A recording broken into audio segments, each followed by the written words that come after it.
Welcome back to the Ed Show. I think it's another middle-class ripoff. Turns out the banks were bailed out with big bucks are double dipping. First they get taxpayer dollars, now they're passing on higher rates to consumers. Last week, Bank of America told millions of customers to expect their credit card rates to double to 14% or more. It's not just Bank of America. Take a look at this. This is how much money the banks got, and this is how they're hitting you again. Overdraft fees up 10% industry-wide since the government started pumping money into the banks. And predatory loans, a new ad from Citigroup says you can get $5,000 today, except the catch is they're going to be zinging you with a 30% interest rate increase. Now, these stunts have caught the attention of the TARP Oversight Committee. For more on this, let's go back to our panel. Cillizza, Neal Boortz, Joan Walsh. Joan, middle classers, this is really hitting them here. Do you think the Obama administration is going to reel these folks in with some legislation? I don't know. I honestly don't know, Ed. Elizabeth Warren, who heads the TARP oversight, is a hero of mine. She is raising every red flag she can about all of this double dipping. She's made clear that we, the taxpayers, are paying to bail these guys out. They're too big to fail, so, you know, they can't go bankrupt like GM, of course.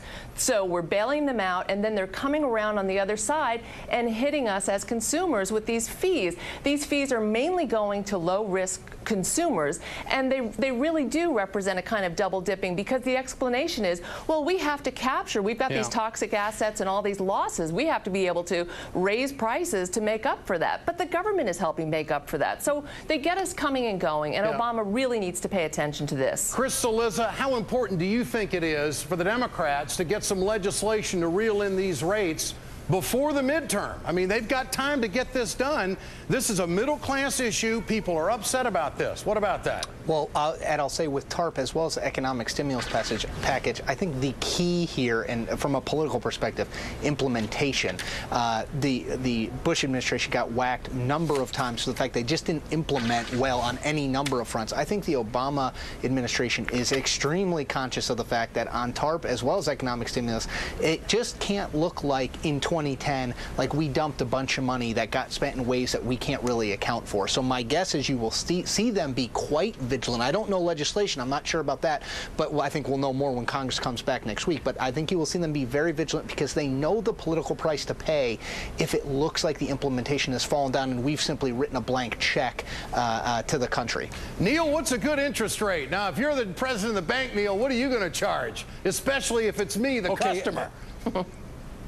Ed, bear with me now, because I want to make 2 points. First of all, forgive me, I have to go back to Debbie Stabenow. She illustrated beautifully a difference between the government sector and the private sector.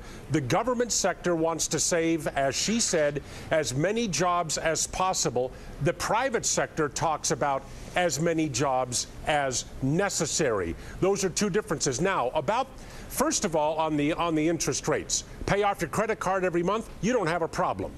Okay? And most of these people are using their credit cards for lifestyle, not for necessities. Second of all, don't know that. You haven't seen. Yeah, Joan, I do. Second of all, good.